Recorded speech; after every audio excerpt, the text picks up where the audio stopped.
Pannaan valmiit kalat tonne, perkeet tohon. Täällä on nämä. Perkeet tähän? Niin. Joo. Noniin. Tää on niin yksinkertaista, että tää on vaan muikku käteen. Sitten tuolta vedetään, tuolta sormi läpi tuolta noin.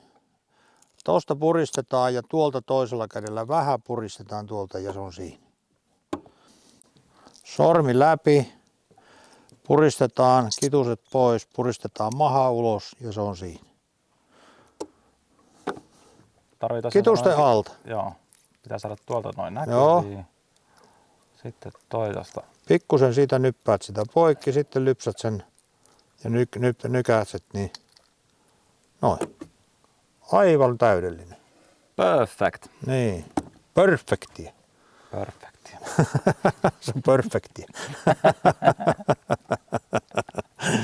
All right. Perfektiä. Joo. No, mä jätän sut siivoamaan näitä. Ja mä otan käsittelyyn noi kuhat tuolta. Sillä aikaa kun sä oot vetänyt nää, niin mä oon pistänyt kuhat fileeksi.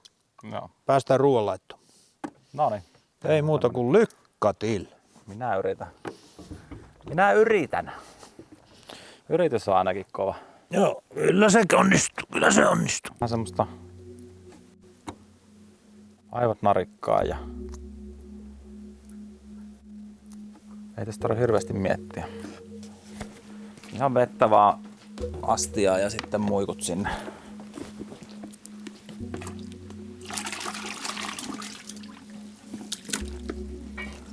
Noin. Sitten vähän täällä pyöritellään ja sitten vaihdetaan vielä vesi uudestaan. Toiseen kertaan tehdään.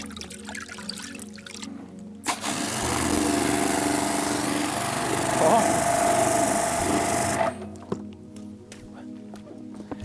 Mennään vähän pärskiä. Kylmää vettä.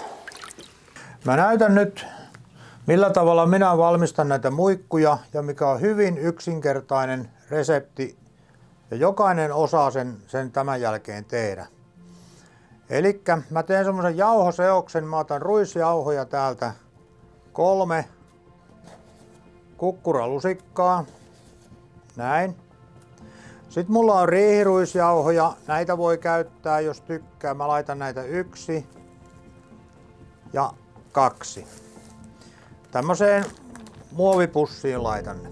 Ja sitten mä laitan tänne 1 lusikallisen suolaa. Ja tässä on sellainen jauhoseos,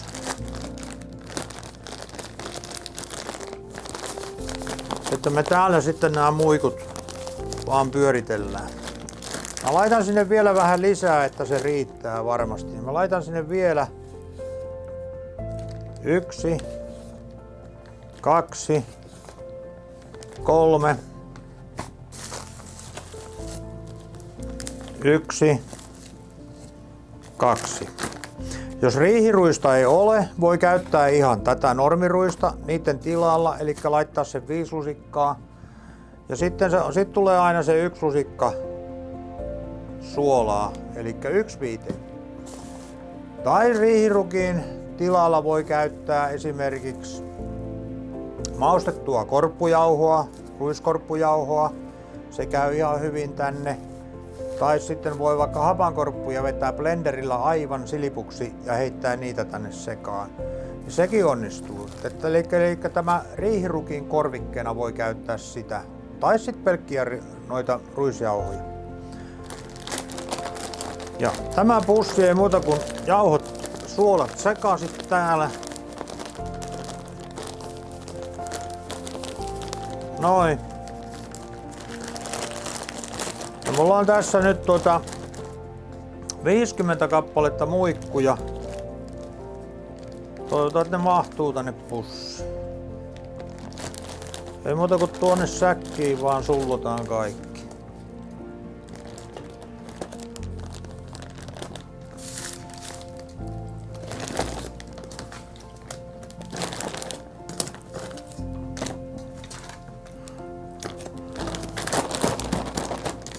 Kyllä ne taitaa mahtua sinne. Noin. Elikkä ne on nyt siellä. Sitten ei muuta kuin ravistellaan ne sinne sekaisin näiden jauhojen kanssa. Tällä tavalla ne niinku ikään kuin leivittyy siellä. Vähän olisi saanut olla isompi pussi, kun on näin paljon näitä muikkuja, mutta eiköhän tämä tästä onnistu. Noin. Nämä loput menee sitten paistettavaksi, noin menee uuniin. Ja nyt tää ei tarvii oikeastaan muuta kuin me voidaan teettää vaikka öljyllä. Tässä on rapsiöljyä. Jos ei panna tänne uunimuikkuihin voita lainkaan. Saisin vaan ton auki. Kyllä se sieltä aukeaa. Noin. Pannaan tähän vähän öljyä niille.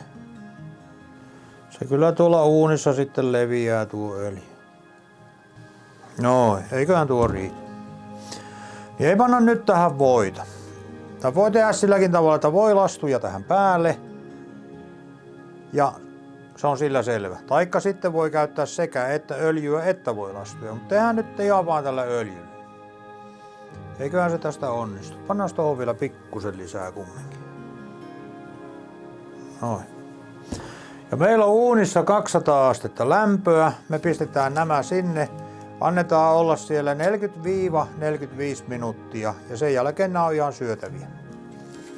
Tämä yksinkertaisempaa kalanvalmistus ei niinku oikeastaan voi ollakaan. Siellä. Ja nyt kello käyntiin ja 40-45 minuuttia. Pistetään tohon tulille, niin tässä on meillä tämmönen kunnon levy. Kunnon tulet tuolla alla. Tää on tämmönen pihakeittiö, tää on ihan puuhommaa, niin tässä me sitten paistetaan nuo loput muikut. Sitten paistetaan tätä muikkua ja laitetaan sinne reilusti voita tonne. Reilusti voita vaan pannulla. Noin.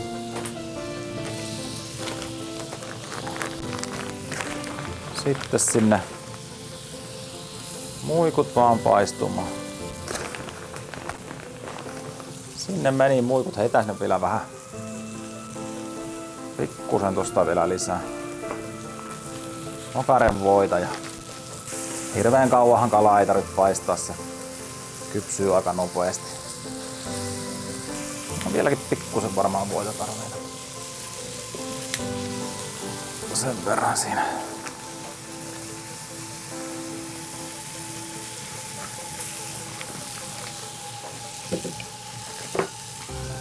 No. Tässä on ihan oma fiilis, kun hakee näin ensin tuota järvestä ja siivoo ja laittaa ja sitten vielä paistelee tässä. On kyllä. Ihmettelen, jos ei ole hyviä. Ne on kyllä varmasti hyviä. No niin, nyt alkaa olemaan valmista. Ne alkaa olemaan kypsiä. Tosiaan muistaa sen reilu voin näissä, niin tulee hyvän makuisia ja kiva rapsakka pinta sillä. Joo, muikku on niin pehmonen, että se jopa vähän niinku hajoaa tossa, kun se... Otanko noita tosta vielä? Joo. Putsataan pannu sitten. Tässä on hyvät maut. On. Sitten me täräytetään tähän kupeeseen niin tämmönen sienikastike, kun tänä vuonna on aivan loistava sienivuosi. On märkää, kosteita ja lämpöstä ja sienihän tykkää siitä ja niitähän on metät pullollaan, että mekin tuosta käytiin ihan nurkalta hakemassa sieniä. Tehdään semmonen hyvin yksinkertainen perussienikastike ja ei muuta kuin voita pannulle. Pannu on lämpiämässä ja pistetään kunnon nokaren voita sinne. Vähän aikaa sitä siinä sulatellaan. Sitten mulla on täällä tää on semmonen sienisekoitus. Täällä on mustatorvisientä, täällä on kantarellia ja täällä on jokunen suppilovahverokin täällä. Niin tehdään näistä tällä kertaa. Torvisienihan on hyvin voimakas, vahvamakuinen sieni, että jos vahva sienenmaku ei oikein sovi, niin sitten kannattaa käyttää näitä miedompia ja jättää torvisienet pois. Mutta mä tykkään, että torvisieni on erittäin hyvä kastikkeessa. Täällä rasvat tirisee ja sitten heitetään vaan sienet sinne sekaan. Sienissä on kauheasti vettä, niin toi isompi vesi täytyy niistä niinku antaa kiehahtaa pois. Hetken aikaa, niin se kyllä sieltä lähtee. Nyt kun on tuoreet sienet, niin näistä saa tosi maukkaan kastikkeen. Ja minä teen paljon näitä kuivatuista sienistä. Mä tykkään kuivattaa sienet, että niitä on sitten tuolla ullakolla monta purkkia ja niistä aina päräyttelee sitten sienikastikkeita. Sienet voi pakastaakin, jos niitä esimerkiksi tällainen vähän käyttää tässä pannulla ja sitten tässä omassa liemessään pistää ne purkkiin ja pakastaa, niin säilyy hyvin ja on hyvää tavaraa. Perunat on luomua, sienet on luomua, kalat on luomua. Ja sitten me laitetaan tänne sipulia. Sipulia tänne sienien sekaan. Nämäkin on luomusipuleita. Aina otetaan luomua, kun vaan luomua saadaan. Pannaan sinne sipulit vähän kuulottumaan tonne sekaan. Sienistähän saa aivan uskomattoman hyvää sienikeittoakin. Ja mä ainakin tykkään käyttää suppilovahveroa silloin kun teen sienikeittoa. Se on semmonen vähän miedompi sieni ja siitä tulee tosi hyvä keitto. Hetken aikaa annetaan se siinä vielä muhia. Tää ulkona kokkaaminen, tää on kiva homma. Alkaa olemaan veet kohta haihtunut sieltä. Ylimääräiset ja sipulit pehmenee siellä. Ne tuoksut on aivan mahtavat täällä ulkonakin. Sieltä on nyt vedet likipitäen haihtunut kaikki sienistä. Sipulit on kuulottunut. Nyt me laitetaan sinne ihan tämmöistä puolikarkeata vehnäjauhoa, sillä me vähän niin kuin saostetaan tätä tähän päälle, vaan levitellään. Vähän lisätään tuohon virtaa tuohon ja ruvetaan pyörittelemään näitä sekaisin. Sitten me tarvitaan vettä.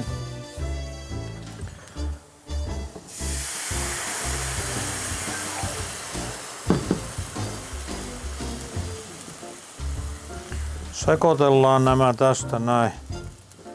Se alkaa siinä hiljalleen sakeneen ja tämäkin on hyvin yksinkertaista tehdä, ei tässä mitään vaikeutta ole, kun tänne vaan mättää näitä aineita sekaisin ja vähän sekoittelee, niin siitähän se tulee ihan itsestään. Sitten mä heitän sinne tämmösen kasvisfondin yhden tuonne sekaan.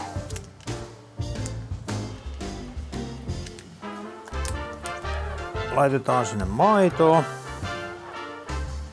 Jos maito ei käy, niin sitten täytyy laittaa jotakin muuta. Käykö kauramaito? Ootko kokeillut? Kyllä, kauramaitokin käy varmaan tänne ihan yhtä lailla, ei siinä ole mitään. Minä en ole tosin tehnyt siitä, mutta miksei se kävisi. Nyt taas sekoitellaan ja kiehautellaan sitä vähäsen tässä. Ja kyllä mä luulen, että tässä voi käyttää vaikka kookosmaitoakin ihan. Pikku tippa kermaa tonne noin. Eiköhän tossa sopivasti. Annetaan sille vähän tuommoista vahvuutta tälle kastikkeelle. Luomuyrtty suolaseosta, niin mä tätä tänne laitan vähäsen tätä. En kauheasti. Rupee näyttää ihan kivalta. Ja nyt se mikä sienikastikkeeseen kuuluu niin on tuo sulatejuusto. Pikkusen hiljennetään, taitaa ruveta porisee aika kovaa vauhtia. Tää oli koskenlaskijaksi tää? Tää on koskenlaskija ihan ihan peruskoskenlaskija. Joo. Tää on tätä voimakkaampaa. Tätä on monenlaista tätä koskenlaskijajuustoa. Voi laittaa tätä tai voi olla laittamatta. Mutta mä tykkään, että tää antaa niinku sen viimeisen maun tolle. No kyllä sitä nyt puoli pakettia saa laittaa. Eikö se oo sopivasti? Niin. Tää. Niin, no ei nyt ehkä ihan jokapäiväiseen käyttöön, mutta Niin, mutta eihän tätä laitetakaan kuin vähän perunan niska. niinpä. Ei tätä ole tarkoitus tästä syödä kuule lapiolla. Nää kun on tänne sulanut ja annetaan sen pikkusen aikaa vaan tuossa hiljaa mytiä. Ja se on sitten ihan valmista. Se rupeaa näyttää sienikastikkeelta. Joo. Kivan sakeeta ja Joo, ja se on tää juustohan sitä vielä vähän sakoa lisää vehnäjauhon lisäksi.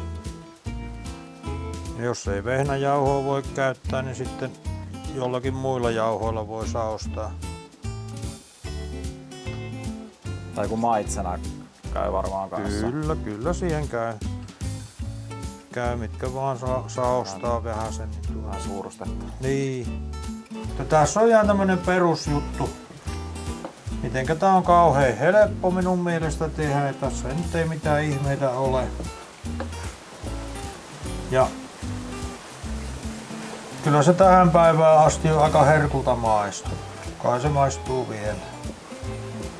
Jos ei ole makuasti mennyt.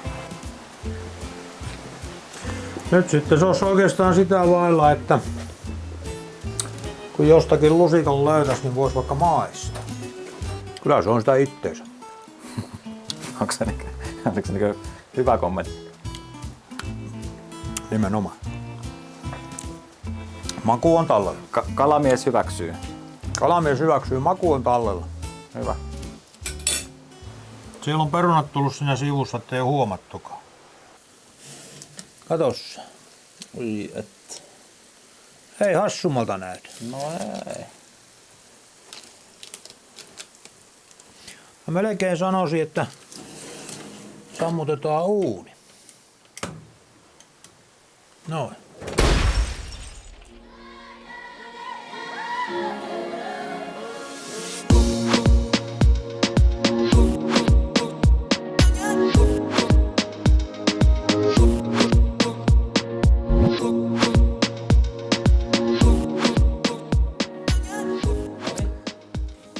Sitten nyt meillä on tässä perunaa.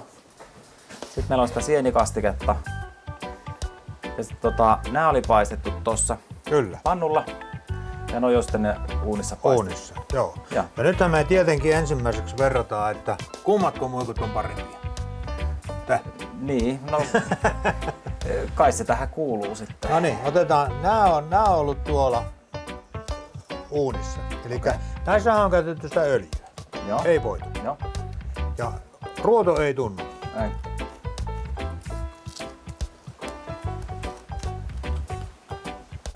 No on kyllä tosi hyvä. Maistuu muikku. Oh. Ja kun itse pyytää, niin Ja se tuo se extra maun tähän. on aika rapsakka. On tosi hyvä. Kannattaa tehdä. On todella hyvä. On helppoa. Sitten. Otamme tämän. Mm. Tuossa on päällimmäinen. Tää on voilla paistettu ja pannulla perinteisesti. Joo. Taikka meillä se nyt on paistettu tuossa pihakeittiön levyllä, mutta sama asia. Joo.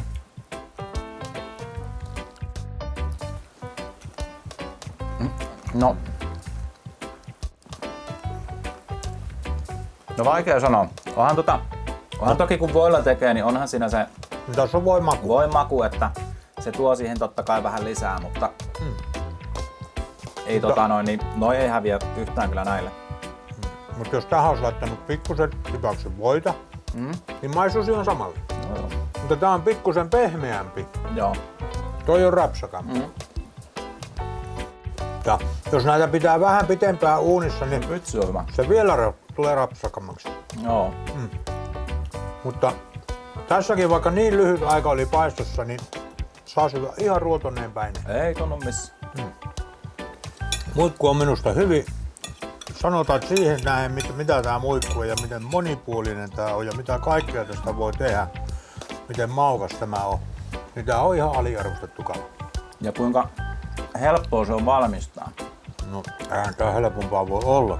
Siis kun se lähtee hyvin verkosta. Verkkojen laittaminen nyt ei ole mikään ihmeellinen juttu. Ei oo. Että kyllä ne sinne saa. Lähtee verkosta todella hyvin. Helppo ottaa pois. Ja Helppo siivota todella, ja nopea. todella helppo siivota. Mäkään en ollut siis vuosiin siivonnut, niin se alkoi tuossa käymään, kuule ihan ei mennyt kauan, kun 4 kiloa oli siivottu. Niin.